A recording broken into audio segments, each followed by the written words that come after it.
about me being uncomfortable wherever I am. You ain't never gotta worry about me. You ain't never gotta worry about me. You ain't never gotta worry about me being uncomfortable with who I am. Stop! No! Got your snacks. Check. Got your Adidas. Check. You don't gotta worry about me because I got Adidas blood, but I do got some Adidas shoes that I am sure you know this. You got your Carter, buddy? Ooh.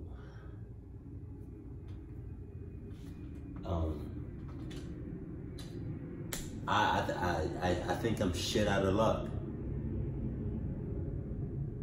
Oh, just saying. But I mean, I think I'm okay. I'm not okay. I need all three things checked off the checklist. If I don't, I'm clucking up. If you do, you're not clucking up. No comment necessary. Real quick before we get into this, comment below what, after you woke up from a nap or you just woke up while you were sleeping and you woke up. Either you woke up by yourself or somebody else forced you to wake up. What was the most scariest thing you ever seen when you woke up? Was it like a clown mask, a dog in your face, a spider, or insect, a bug? You know, was it a dick in your face? I'm just saying, you know. Some people wake up seeing weird things. I don't know. Probably the scariest thing I ever woke up to was my cousin directly in my face. I said faced. All right, let's get it. Sup? I already said that, but we're going to say it again on. And don't worry. The Christmas lights are coming. They coming for you. It's been a minute since I had some popcorn. Let's get it then. Hold on.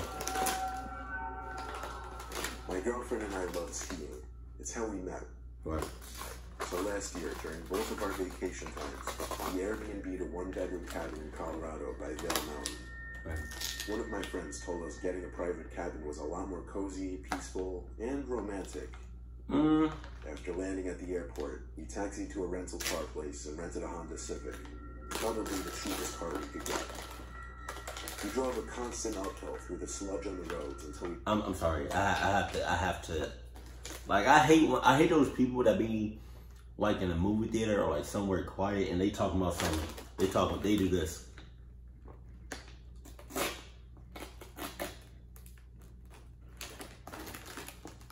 Just grip it.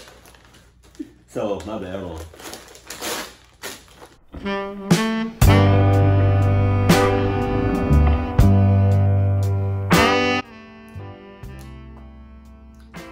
Damn, that was good. Oh my God. Yo, I don't know what it is about me and popcorn. Oh my gosh. It could be the fact that I haven't had it in a minute, but let's go. Pulled off the main road onto a more foresty side road. Eventually, we made it to the cabin. Far and isolated from anyone else. But not too far, where getting to the mountain would be a pain in the ass. Wow, but you're still far as hell from people. So, I mean, there it is. If you get clucked up, which the chances of you being clucked up because of your situation, and you decided to be in a cabin, isolated, by yourself, away from people, is pretty high. Like, I'm just saying. You know, 9 times out of 10, you're gonna get clucked up. The owner left the key hidden in the mailbox. As soon as I unlocked the door and we stepped inside, we got a huge whiff of, I guess, wood. It literally smelled exactly how you'd expect a log cabin to smell. It wasn't huge, but it was spacious enough. 1 bedroom, 1 bathroom, decent living room with a TV and a kitchen. Okay. I was paying chump change for it, so I was more than happy with it. Plus, we were there to ski, not sit around the cabin. We got there towards the end of the day, so we didn't hit the slopes that night. All right. We actually just unloaded and got right back on the road to pick up a pizza for dinner. We got back and ate on the couch in the living room while watching a movie. All right. With the dark, moody lighting and the whole log cabin atmosphere, it actually was quite romantic. Until my girlfriend started freaking out about her bag. Apparently it wasn't where she left it, which was on the coffee table in the living room. Sus. I helped her look around, though there wasn't much space to search. She was absolutely positive she left it on the coffee table. It wasn't in the bathroom, kitchen, or living room, so I checked the bedroom, and sure enough, it was sitting right next to the bed. I picked it up and brought it to the doorway of the bedroom with a smirk on my face. My girlfriend didn't seem as relieved as I thought she would be, though. She accused me of moving it and going through her bag, which I found downright insane. We had a bit of an argument until I convinced her that she in fact put her bag in there and that she had just forgotten. See? This is what I'm talking about. You're assuming and red flags are going over both of y'all bitches' heads. Somebody moved that. You know?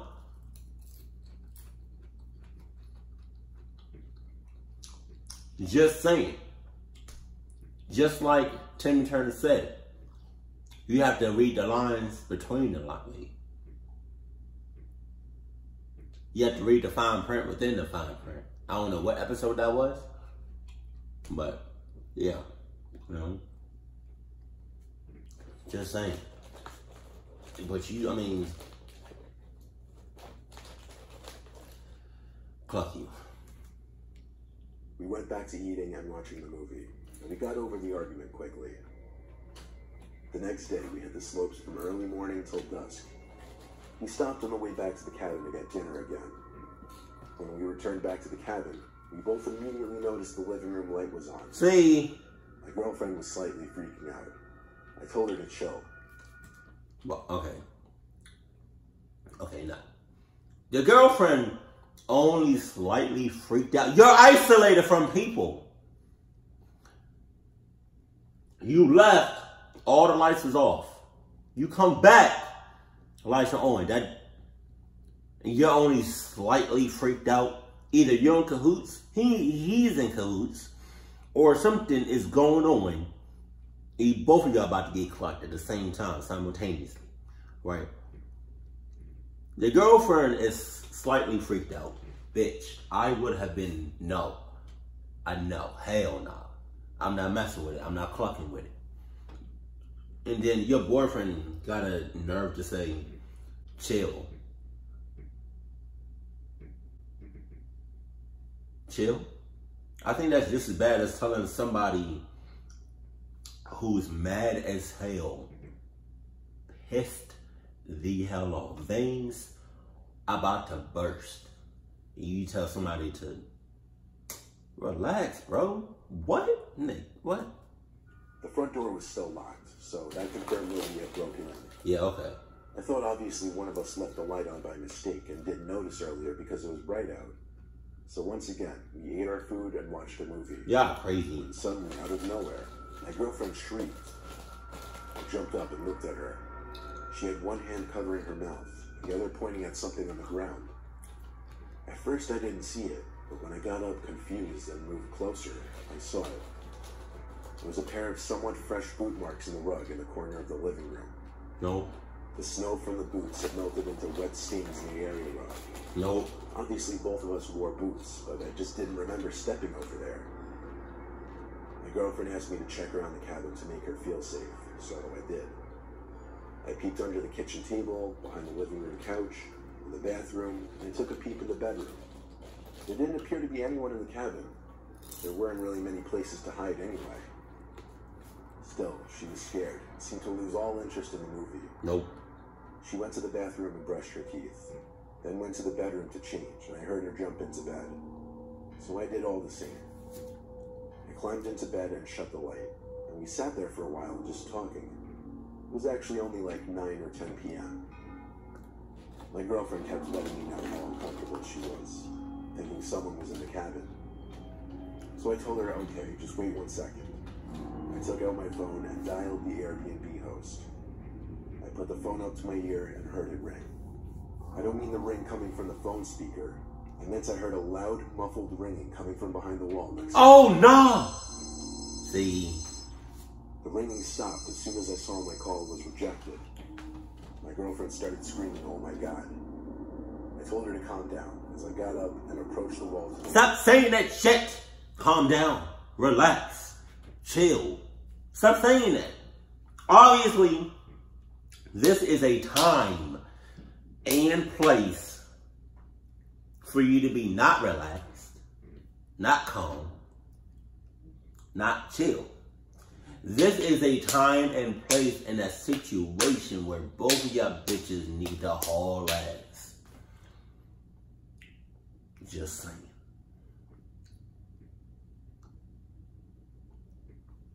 And if it was me, you best believe I would have had some like Adidas like ski wear and ski shoes and all that.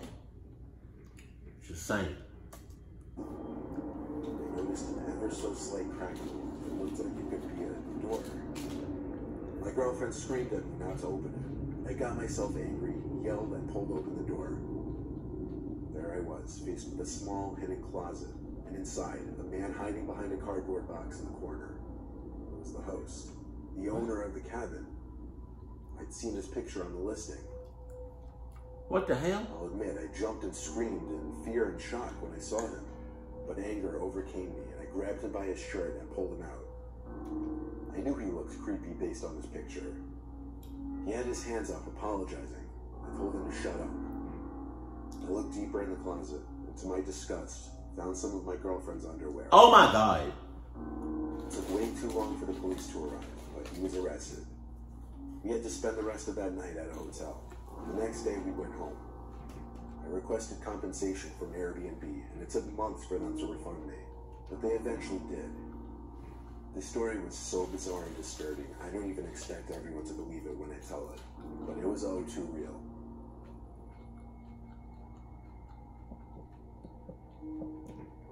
That's really disturbing. When my best friend Lizzie and I were 18, we went on our first vacation alone together to London. We were staying at the London Marriott Hotel. The first thing we did upon arrival was, of course, to get there and drop off all our luggage. We'd be there for a whole week, so we had to set our itinerary. It was late in the day already, so we didn't have much time that day, but we did want to see something at least. So we went to see Big Ben, which is that iconic big clock tower that everyone knows in pictures when you think of London. After that, we went to a nearby tavern for dinner called St. Stephen's Tavern. It was money, but good thing our dads were paying for this trip. After leaving the tavern, it was like 9 o'clock, and we were wanting to go out and experience the nightlife. We agreed we'd first have to go back to the hotel and shower and change first. You know, I wouldn't be too thrilled about experiencing the night shift. Night, anything, same difference. Right? Night shift. During the night, strolling through the night. The night is the night.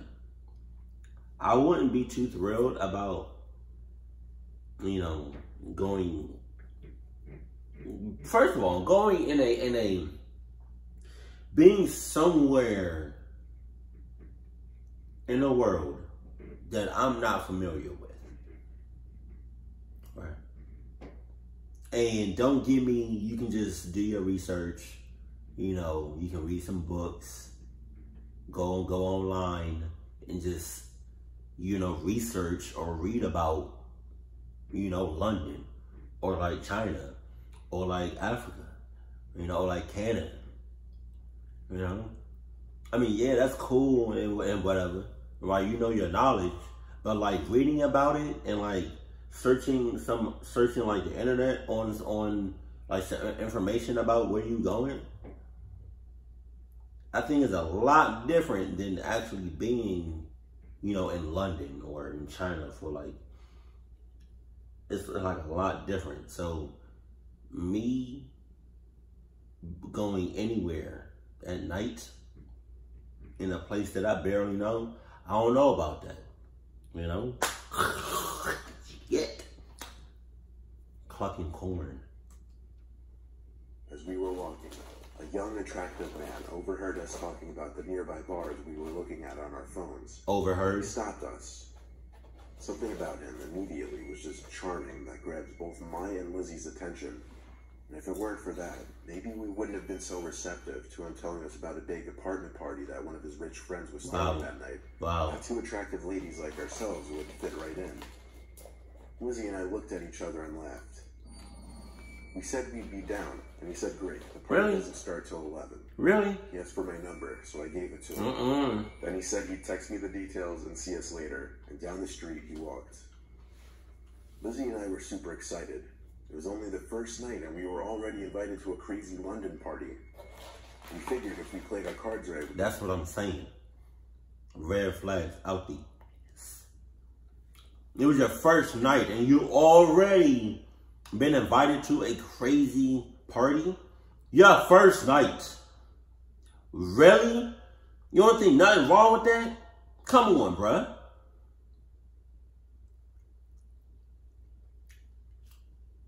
Cluck you. People at this apartment party, we would have people to hang out with the rest of the trip. We got back to the hotel, showered and changed, and we pre-gamed with a little vodka first to loosen ourselves up. Oh no. I think we drank more than we should have, though. I texted the guy we met, realizing we didn't even get his name. He texted back quickly with the address to the apartment. So we loudly marched into the street to wait for our Uber. Wow. It was a 15-minute Uber drive to get to the apartment. Damn. When we got there, we couldn't believe how different the architecture of this apartment building was compared to something back home in America. I pressed the code for the apartment, and we were quickly buzzed in. We took the elevator to the 5th floor. We were excited, but nervous, not knowing what to expect. The alcohol was definitely helping, though.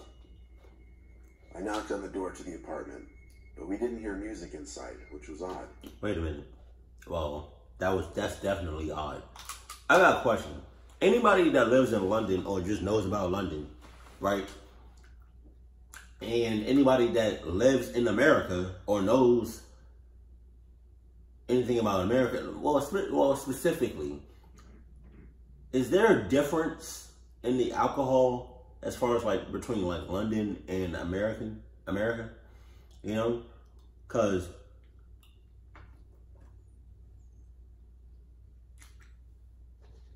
I don't usually drink like that. I mean, I would like, yeah, I don't. I drink now. Now I drink like every once in a blue moon. Right, but when I do, best believe it's on special occasions, right? And I drink, and let me know if you agree. First and foremost, Corona, cold Corona with a lime. Oh my God, Corona, right? Jack Daniels, smooth as hell. Hennessy. Sorry, excuse me. I try not to drink this, but Patron, vodka. It's a rock one. Margarita. I think those are like the main ones, but like Corona is like my go-to. Like, yeah, you feel me? Like Corona is just. Oh my, I love Corona. But, so those alcoholic beverages that I just named, do they have those out in London? Or is it all different? The reason I say that is because they got drinks at this London party. I'm not about to be drinking a drink that I don't know shit about. That doesn't make any sense. That's like you hopping in a car with somebody you never met before and be like, hey, hop in. I'm gonna take you somewhere. What? No, that doesn't make any sense. But yeah, I lost count how many times they've been clocking up. We were nervous we had the wrong apartment until the young man from earlier opened the door. He hugged us hello. Get off me. Welcomed us into this dead, quiet apartment. Don't wow. He shut the door, and we asked, "Where is everyone?" He said, "Oh, it's still early, don't worry." We looked around the apartment. It was not at all as big as we were expecting for an apparent rich guy. We asked where his friend who owned the apartment was. The man said he was getting things ready in his room. Yeah, all right. He told us to sit and make ourselves comfortable. I'm not sitting. I remember looking at my phone and seeing it was like 11:30. Lizzie and I sat down, and I could tell by her face she was as put off by this as I was. The man sat down on the same couch as us, next to me. Get off me. He was uncomfortably close. What I'm saying? Suddenly, another man came out from another room. He didn't say anything. He didn't smile. He just looked at us as he walked towards the door to the apartment. Seth? And he just stood there. The man on the couch with us started asking us questions, like where we were from, and if it was just us two visiting here. I started feeling sick to my stomach. The man next to us got up and went to the kitchen to get us some drinks. The man by the door stood there. Lizzie was to the left of me, so she was more hidden from view. I whispered in her ear to dial 911. She did so, and I noticed her tapping on the phone multiple times, indicating to the call taker that we needed help. Lizzie then suddenly called out loudly to the man in the kitchen, "This is apartment 5C, right?" The man at the door said yes in a deep, unfriendly voice. I whispered to Lizzie again that we needed to stall, and not to drink any drinks the man gave us. As I was whispering to Lizzie, the man standing at the door called to the man in the kitchen to hurry up with the drinks, and then he came back from the kitchen with the drinks. I had to think on my feet, to stall as long as possible before drinking whatever he just set in front of us. I put on a fake and bubbly persona and said we should play Would You Rather. I know it sounds juvenile, but I had to think of a game that didn't involve drinking. The man seemed to play along with it, so me and Lizzie started coming up with Would You Rather questions. And he started coming up with some of his own, but he would often suggest we take a sip of our drinks, saying the guests would be there soon and that we needed to loosen up some more. I stalled for as long as I could. They're already loose. We already drink a lot, but we'd be down to drink more in a little bit. I remember when things were about to turn really south.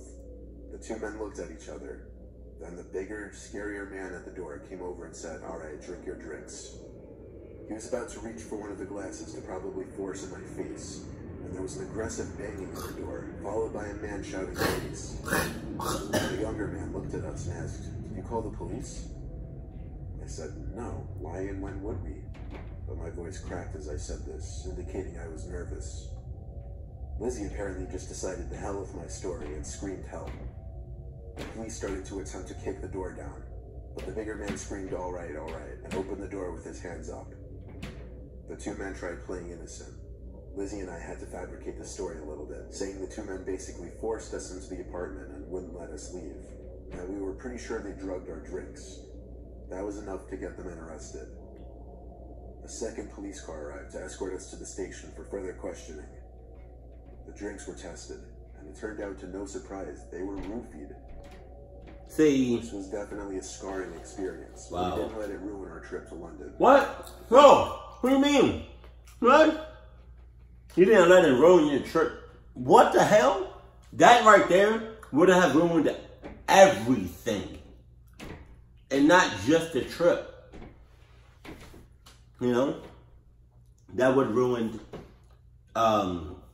my experience with talking to people, talking to strangers. I'm talking in general, not from my point of view. But that would, stop me. That would ruin everything as far as like me talking to people, just random people. That would ruin, me going to parties, any type of parties. That would ruin me drinking. That would ruin me going to a bar. Like, that would ruin a lot of things, and not just that trip. That's crazy. We told our parents until years later, just because it would probably make them less likely to let us travel anymore. What? The alcohol definitely didn't help our initial decision making in the night. Oh, yeah. But our advice advice would probably be don't ever trust strangers. No no shit. matter what they look like. No shit. Dumbasses.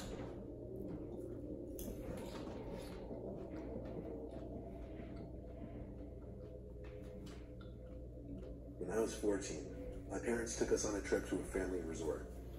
It was in the middle of nowhere, and it was the most countryish, old-style resort you could ever imagine. You're shitting me. Every building was made of wood. There were big, creepy bugs crawling around. The inside of the resort halls all smelled like cigarettes. I felt too old to be in there with my family, especially since I'm the only boy out of my siblings, and my sisters were 9 and 5 at the time. I tried looking for teens my age to make friends with, but it really seemed like it was just families with younger kids. However, I met this girl who was 15.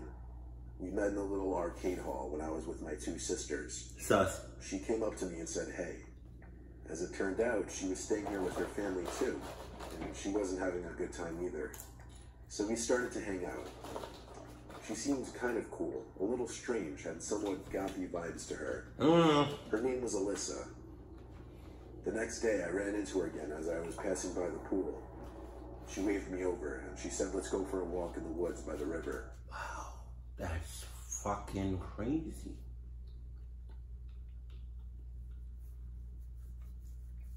Why can't we just talk?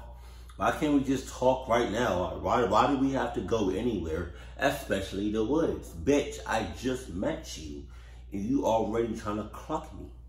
No condom necessary. That's crazy. That right there would have been like your biggest sign to be like, you know what? You seem a lot crazy, and I'm not about to be clocked by you. So I'm gonna just go ahead and bounce. Deuces. But something tells me, because she's a female, you gonna bypass all what she said and just go along with what she said, right? And yeah, Jesus. As we did, I tried to get to know her more. I asked her what building her room was in. She hesitated before her answer and then said, the one next to the main hall. She lying. It was a vague answer. We sat by the river for a while, and I gotta admit, she started talking about some weird, dark stuff. I won't get into it, but I started to think she had some issues. You think? Then she looked up at me and said, can we go to your room? Oh, no. I lit up with excitement inside. I was a 14-year-old boy, hormones raging, so obviously I said yes with a little too much excitement in me, imagining the best case scenario. I'm so sorry. We got close to my room, and she asked for the card to open the door, and she ran ahead to open it. We sat on my bed for a few minutes. I was a bit awkward, so I didn't know how to make a move or if to make a move. Where your parents at? She started talking about deep, dark stuff again, though. How she hated her family, how she had no more friends. Oh, no. How she likes the feel of blood, whatever that meant. What the hell? Then out of nowhere, she flicked open a huge switchblade and looked at me. She told me sometimes she thinks about using this on herself or... Yeah. At that point, when she whipped out that blade, you talking about she looked at him. Bitch, you didn't look at... No, like if I was in your situation and she's whipped out that blade and she looked at me, bitch, you're not looking at me. You're looking at my fucking after image. I'm so far out. Y'all hear that? Clucking neighbors.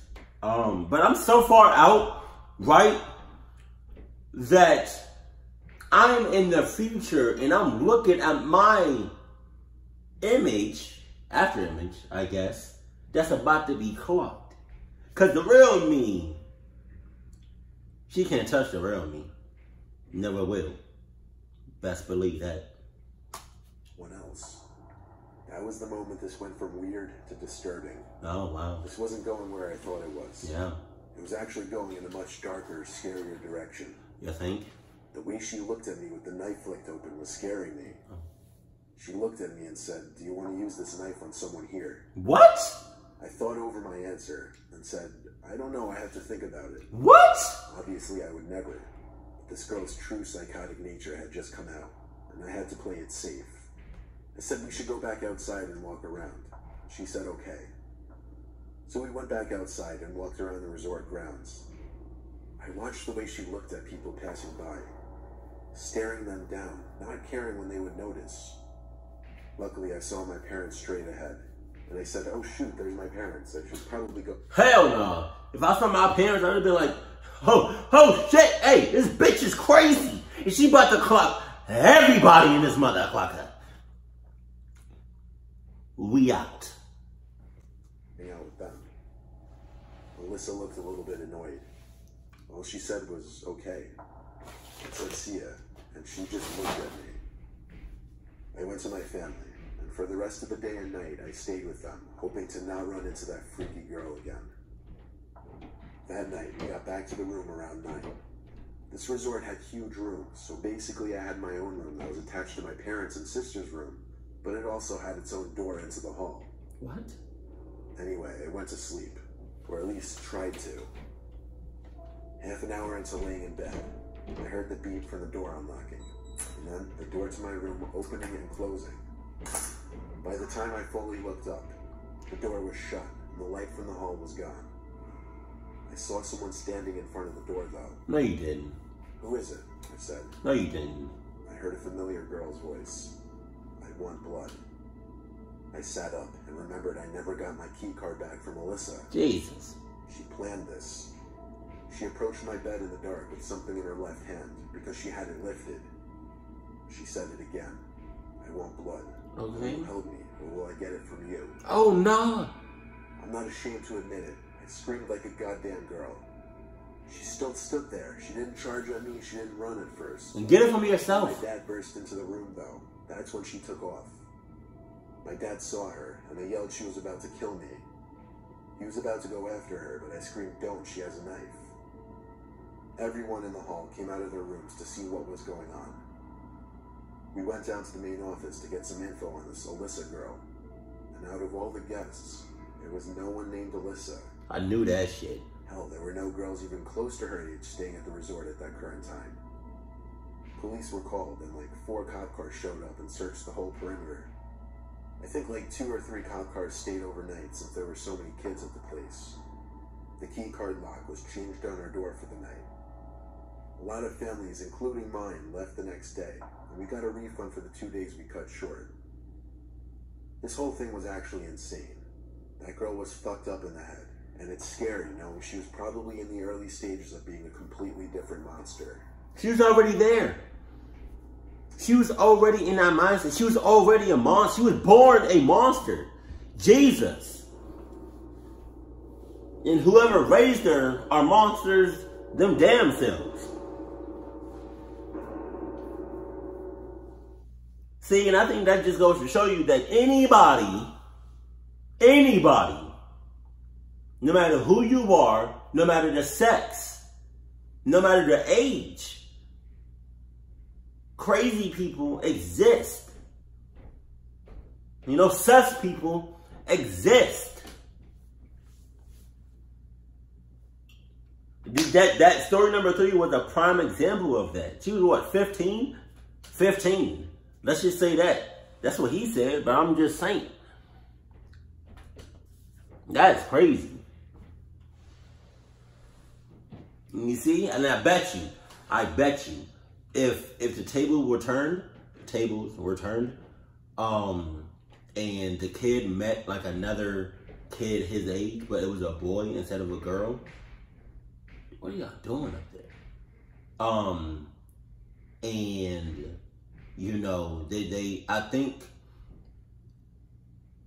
he would have cut it short if the boy that he met would be like, hey, can we talk like in the woods?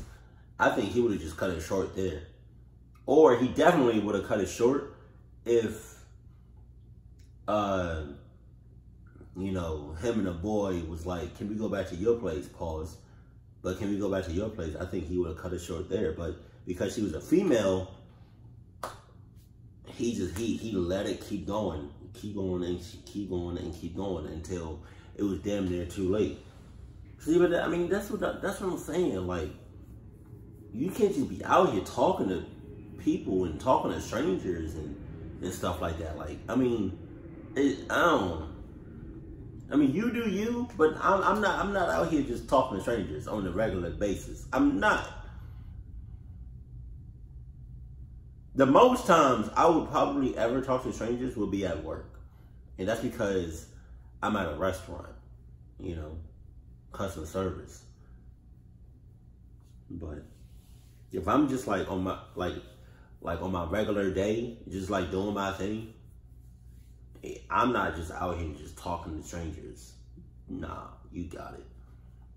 I'm not out here just giving my phone number to random people that I just met. That doesn't make any clucking. Especially in a whole different country. You got all of that. Keep all of that. But people are going to do whatever they want to do. And that's fine. You know, it's not fine, but it's fine. I'm not about to do what y'all be doing in here. I'm not. So, when y'all get clocked up, don't come at me talking about some, Gator, you was right. I shouldn't have been out here just talking to strangers. You know, I shouldn't be out here just giving my phone number to random people. You know, I shouldn't be out here just you know, talking to strangers in the woods. I shouldn't be out here, you know, taking drinks from strangers who I have never met. Some people have to learn the hard way, but not me. That's just the way it goes. Keep it cool, keep it classy, and I love you. Stay happy, my family.